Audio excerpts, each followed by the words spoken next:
Hello and welcome to another edition of Safe Communities. I want to welcome you, to thank you for watching, and say that this is a very interesting and informative episode, very, very important. I've got two guests with me. My partner in law enforcement, District Attorney Tim Cruz. Thank you, Tim, for coming. Sheriff, thanks for inviting me. I appreciate it. Oh, indeed, thank you. And also, we have a very brave young lady who was very nearly the victim of a scam. And luckily, as the scam proceeded, she's going to tell us a compelling story, really a great story. The story is a happy ending, thankfully, but not all of the stories that Tim and I hear on a daily basis have this type of an ending. But what we want you to get across to you is that these scams are pervasive. They are all over the place. And it's very important to know that this is not a mom and pop or a juvenile delinquent operation. This is a very, very professional type of criminal enterprise. These scammers, whether they're here in the United States or offshore, sometimes they're calling from other countries, they're very, very professional. They are very convincing, and these scams are exceptionally well thought out. So it's important that people be thinking about this, because they're pervasive. They're everywhere, and they're happening during all times and all seasons. It really, there's no downtime for these things. No, there really isn't. And unfortunately, in our line of work now, even with all the great prevention that's out there and talking about all these issues that are going out there and trying to get it in the newspaper or try to get it on cable or get it on TV regarding whatever the scam may be, these people, like you say, Sheriff, are professional, and they're very good at what they do. And so the worst thing we can ever do is, if somebody does scam you, is to make sure is not talk about it.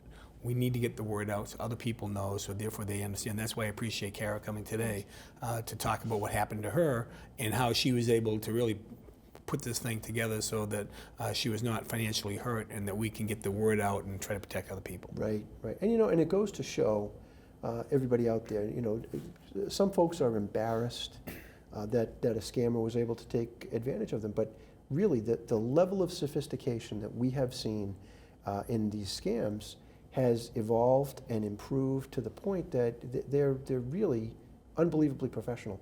And I think, I want to thank you, Kara, for being, brave enough to step up to let people know that these things are going on, and it can happen to anybody. And we all receive the calls, and it's important that people understand that knowledge, information, is the most important thing that we in law enforcement, either on our side or at the DA's office for prosecution.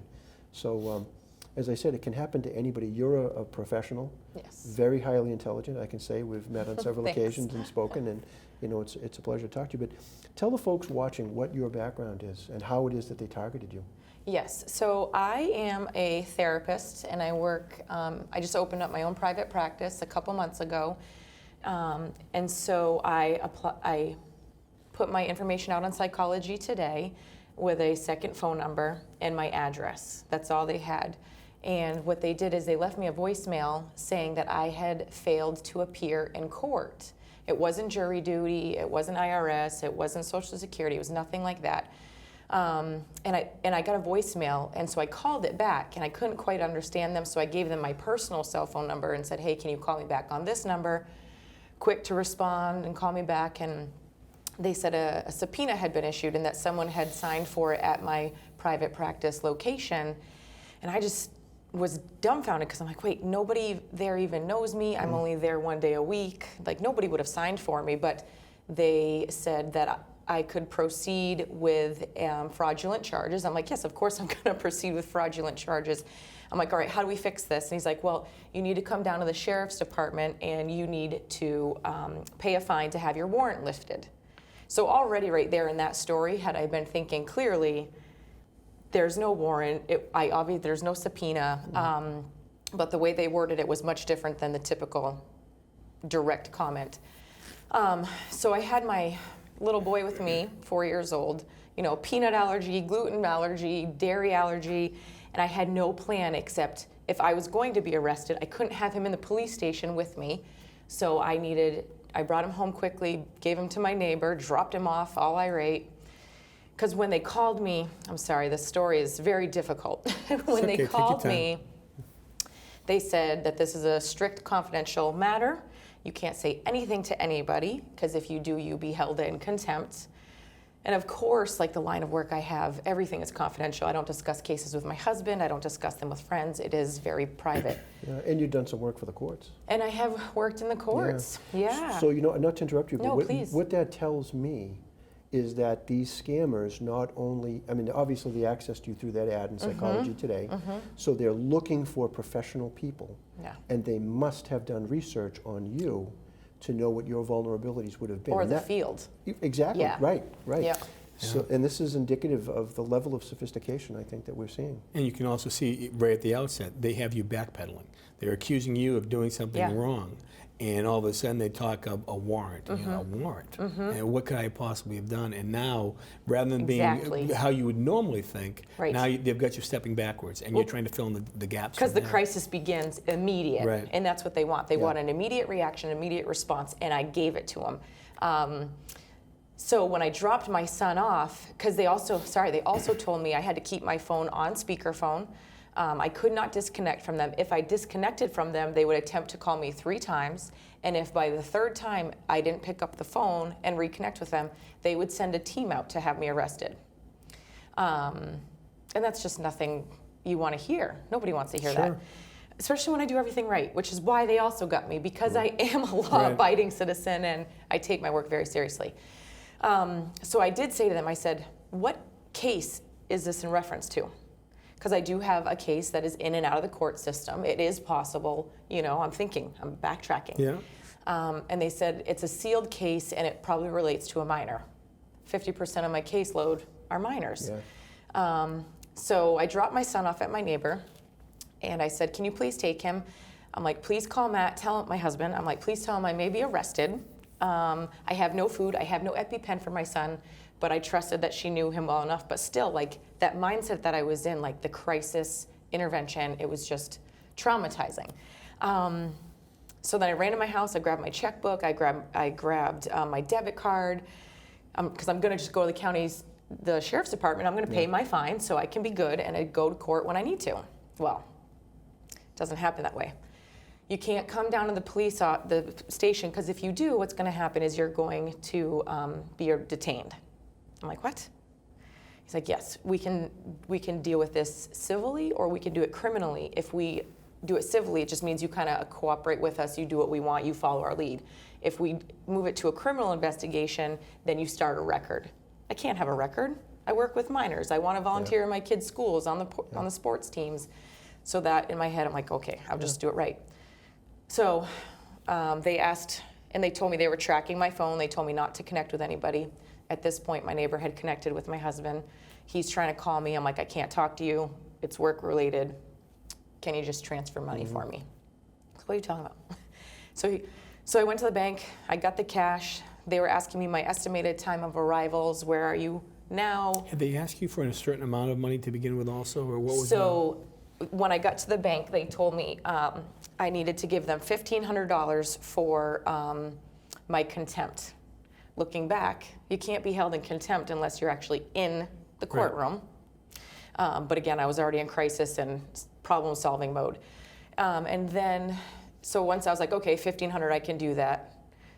That indicates to them, oh, this one probably has more money. Right. So then he told me there was another $1,500 to have my warrant lifted in addition to the fine, and that I would be getting it back. So I'm like, that's fine. As long as I'm getting it back, that's not a problem. So I went to my bank, and there was a police officer standing outside, and I said, there's a police officer here. Are they here for me?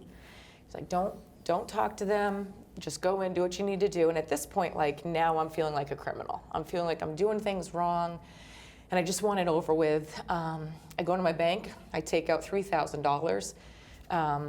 The woman didn't even think twice of it. She was just like, here you go. And in my head, I'm like, please ask me, like someone help. But they isolate you. They make you feel like you can't reach out. You can't ask for help.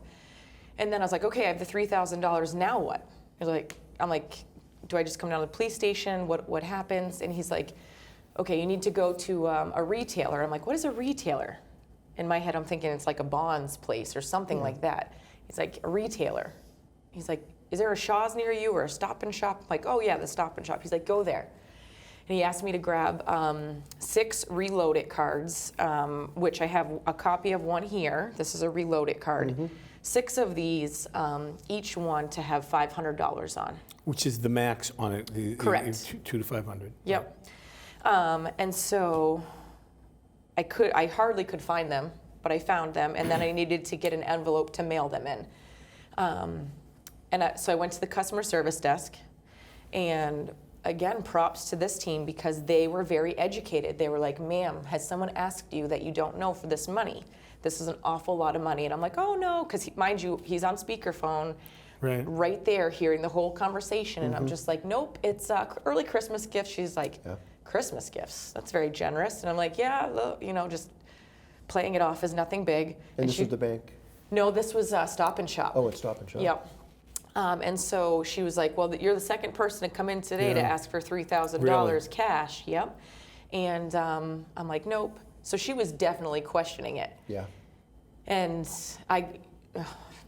when I reached back out to them after everything was done, I gave them significant props and notification, like, your team is doing a great job. But the scammers are doing a little bit better of a job because they're still getting us to talk, or not talk. So then I got in my car, and he told me not to move because I'm like, okay, I'm ready to come to the police station with these cards. And I scratched the back. Is that what you were supposed? They told you to scratch the back? Yep. So I scratched the back, and I read them this number. And then after the first one, I'm like, this really feels scammy. This really feels yucky. And he's like, if you want to switch this to a criminal charge, we can do that at any point. And I'm like, I don't know, but I just feel like this is a scam. I'm like, what's the weather in Plymouth? He's like, oh, it's cloudy and overcast. It was cloudy and overcast. I'm like, what gas station is in your parking lot? And he's like, well, if there was a gas station in our parking lot, it would be a scam. I'm like, okay. And I was like, what's your boss's name? And he gave me some name. Did he give you his name originally? And this is when, and I go, what's your name? And he said, Sergeant Kevin Briggs. And so I Googled Kevin Briggs. Sure enough, there's a Kevin Briggs. And I said, and at that point, I'm like, okay, he's got the weather. I've got 2 names. I'm not going to ask him for a badge number because if this is a scam, he's just going to make something up, and I don't know the difference. So I continued to scratch all other 5 cards. I put them in an envelope with my last 4 of my social, and my birthday and my name. And then at this point, he asked me for an email and a password so when I went to the office, I could just type in these confirmation codes for each card in the kiosk. So it's like, okay, so I have this ridiculous paper with all these ridiculous numbers, and they're just buying time at this point. Now, looking back, I see that. So I get it all in the envelope. I put the receipts in there, everything. I put my address in the left-hand corner. I put the address they want me to put, which was the Treasury Department of the White House, which I was like, in my head, I'm like, why is this going to Washington, D.C. if this is a Massachusetts matter? And there we go. And then in the postage, they just had me put some funky letters. So I mailed it. I put it in the post office right at the main post office, and they said, let us know what mailbox you mailed it from. So I actually gave them the number. And then at this point, they're like, okay, you're all set there. So the cards are now out of my hand and sitting in a post office box. And now they're telling me they need 2 forms of identification in order to complete the process. And so I'm looking for every card in my car to just sign it because I don't sign the back of my cards. Yeah. If you don't mind my jumping in just to point out some observations that I think might be significant for people. Look at the level of research that was done for them to be this convincing, to tell you what the actual weather. Now, we don't know where they were calling from. No. We're hoping we're going to track that down. Actually, they're working on that. But it was clear when you spoke to them, they didn't have foreign accents. Actually, they sounded a bit Southern, right? Southern, yep. Yeah, and they clearly had researched the weather, the geography, the layout of the police station, the sheriff's office, how they're adjacent to each other, what's around. It's an amazing thing. And they play upon the fact that most people, especially people with professional licenses, are inherently law-abiding because your license depends on this. Right. It's everything. That's your livelihood, that's everything, and they know this. Right. And this is why it's important for people to understand that these scammers are professionals. Yeah. Yeah. And I was just going to say that, and also, you know, one of the things that they get you backpedaling on is that they're going to arrest you. You've done something criminal, you've done something civil, and you hit the nail on the head a little while back. You're not going to be found in contempt for a case you don't even know about if you weren't ordered by a judge prior to that time. And I often, when we go out, Joe and I go out and we'll do senior luncheons. Every year we talk to seniors and talk about scams and try to keep them aware as to what's going on. I often say, you know, kind of as a joke sometimes, I say, listen, let me tell you one of the secrets of law enforcement. And they'll get, you know, really quiet in the room and they'll start listening and they'll say, when the police are going to come and arrest you, they're not going to call you. Right. They're just going to come and get you. So when they continually have you backpedaling like that, Yeah. it's a complete scam. So if anybody ever threatens you over the phone, somebody allegedly in law enforcement, somebody allegedly in a federal agency, a state agency, and they're saying you're going to be arrested, that's a scam. That's not happening that Well, way. and the scary part of that too is like police cars were coming up behind me with their lights on, and I was like, oh my gosh, here we go. Like I didn't even get a chance to go in and do the right thing, and then they just go zooming by me. Right. But they just had me. Yeah. Yeah, and to have the names of actual people Right. that work in the police department and the sheriff's office, that's uncanny. But these things, this information is all available online. Yeah, it is. Yeah, and so at one point, so I'm at my house, I'm on my way home now to get my second form of identification. I've paid them, I've done everything they wanted. My husband is now home because he's like, what the heck is going on? And throughout this day, he's like, do you want me to meet you at the police station? I'm like, no, I'm not even there. And you know, the effect that this had on not only myself, but my family and my neighbors and my sons was disgusting. So I ran home, I got my social security card that does have my signature on it, and I'm on my way back to the office, and they're like, oh ma'am, we need you to pull over, we need you to pull over. I'm like, and in my head, I'm like, it's dark, I'm not pulling over on the side of the road, this is not safe. So that's when I drove right to the sheriff's department. And they then told me that there was a $5,000 need in order to not go to jail tonight because of a DJO, disobeying judge's orders. So that's when I'm like, I have had enough. I've had enough. You've messed with me. This is 3.5 hours of mental warfare. And so I texted my husband. I said, please, can you call the office and see if this is a scam or if I really need to go in there? Because when I told them I didn't have the $5,000, they said, well, you can turn yourself in because you've been so compliant and working with us today. We won't put you in general population. We'll just let you sit in the holding cell tonight and you can see the judge in the morning. Again, knowing what I know about the system, they don't put you in general population right away. Like there's a waiting period, like these things. But at that point, my money was already gone. So my husband called and he sent me a text. He goes, Kara, it's a scam. Go ahead, turn yourself in, walk in. So at this point, I still have them on the phone. They don't know I'm walking in. I walk in because I'm just like hoping, like, can I just hand my phone over? Can we track them? Can we flip this and mess with them and like start to create a mouse and cat game and like be like, oh yeah, we're getting your $5,000. Meanwhile, trying to track them. Like I didn't know. So anyway, I held up the paper to the guy that was sitting at the front desk, and he was like, just hang up, it's a scam. And I was like, shoot. So then, you know, their team worked really quickly to help me get the cards back by reaching out. I don't know if you want to share what your team did at that point. Sure, yeah. We, Kara came into our headquarters building, and where you are greeted in our headquarters building is where our communications center is, and that's staffed 24/7 by communications officers, many of whom are very familiar with these types of things because they hear about it. And Kara went in, told her story, and our people, kudos to our corrections, to our communications staff, they were able to act very, very quickly to retrieve the package that you had dropped into the mailbox. They contacted the postal inspectors, got involved. Wow. The United States Postal Inspection Service, which I will have you know is the oldest law enforcement agency in the country, the United States Postal Inspectors. I learned that at the conference. Yeah.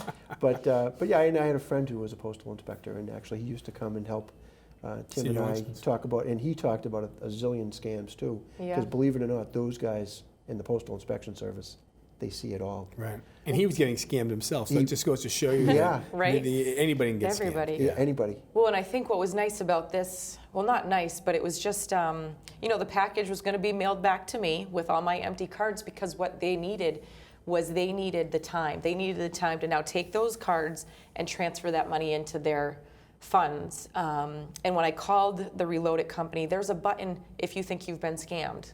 Like, they have a direct number. Their team was phenomenal. It took some time, but I did get my money back, every single cent. And I wish I could be a fly on the wall to those individuals who think they got me. Because all day I was like, are you scamming me? Are you sure? Are you okay? And there you have it. Well, you're one of the lucky ones, so in getting your money back, because most people don't, which is No. why the prevention and getting the word out on these situations is so incredibly important. So people realize that anybody's vulnerable to it. If you're out there working, if you are a professional, and sometimes seniors are a different target, but they'll go after them also. Well, and to not feel embarrassed, because the very first thing when I got home that night was even looking my husband in the face and being like, oh my gosh, you were right, and we can't tell anybody about this. I think that was the second thing out of my mouth. And then I woke up the next day feeling like, no, knowledge is power, and we need to spread this like wildfire, because if we can help people, let's do it. And you've done that. You've done a great job doing that. First off by coming to us, and we were able to go on the radio together and get that story out there. And as fate would have it, when she hit upon this, when she went in to the Stop and Shop, right, to buy those things, there were other people. Right. I think there were 7 or 8 Wow. other professional people that all got hit that day. And chances are they didn't get their money back, and I don't think they reported it to the police, but I don't think they were as lucky as you were. But it was a lucky day for you. I know it was a real ordeal for you, but it was also a lucky day for us in law enforcement that you've been willing to come forward and let people know that these things are happening. The level of sophistication is like we've never seen before. They're professionals. They are good at what they do, and it can happen to anybody. That's their job. And Yeah. I think we're educated too to not like give out your social, don't give out your address, don't give out your birthday. They didn't ask for any of those in my scam. Right. None of them. Yeah, that wasn't what they were after. No. Nope. They were after the cash on the cards. So, we also appreciate the fact, what a great service that you're doing for public safety here, for law enforcement.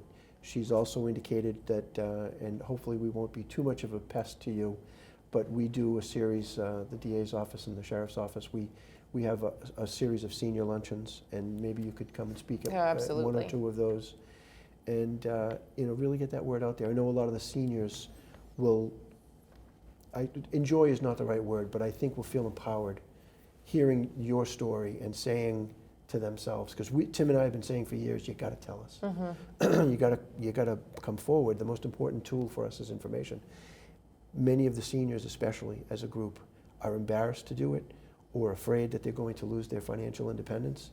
And we need for everybody in our listening area and beyond to understand that these are professionals, and as Tim says, this is their job. Yeah. Yeah, and like the sheriff said, they're very good at what they do, and it's not unusual for us to have our luncheons, and then people will have questions. But once the questions are all done and the luncheon's over, people will come up individually to us because they're too embarrassed to talk about it in front of their friends and things such as that.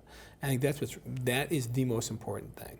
And you'll often see, when these scams get out there and people are targeting you and people in your line of work, they target everyone. And nowadays we often talk to other people also regarding the other issues. Remember, basic things in life. If you have caller ID, don't pick up the phone because you don't need to talk to people. Shred the documents you get. We all get every day in the mail. We're all successfully getting applications for credit cards that we don't want, and a lot of people will throw them out and not shred them. Shred. Get rid of that stuff and make sure that they don't open up the door to allow them to come after you, because they will, and then you'll find out at some point that you're in a position that all of a sudden you're getting a call from a credit card company. Are you Tim Cruz that lives at 123 Main Street?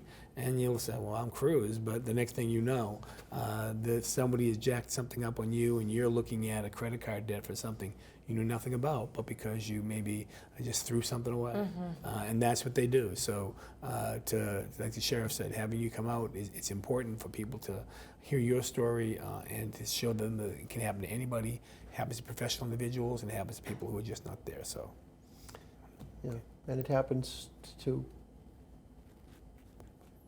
anybody, really. Yeah. So we really appreciate, Kara, the fact that you have been so willing to share your experience, as bad as it was. And I know it's tough to relive it and think about those things, but I want you to think this every time that we do this, is that you are taking a shot straight at them. Absolutely. You are punching them in the gut. Yep. And we certainly appreciate that. I know Tim's office, the DA's office, takes all of these cases very, very seriously. And you know, the ADAs, I was one of them for many years, we follow those leads, and working with our local police, who are also excellent and in tune with this stuff. So all I can say is thank you for what you've done for our offices, but for what you've done for our entire community. I appreciate your bravery and your willingness to come forward, so thank you. Thank you so very much. much. Thank Thank you. you. thanks, Kara. Thank you. Thank you.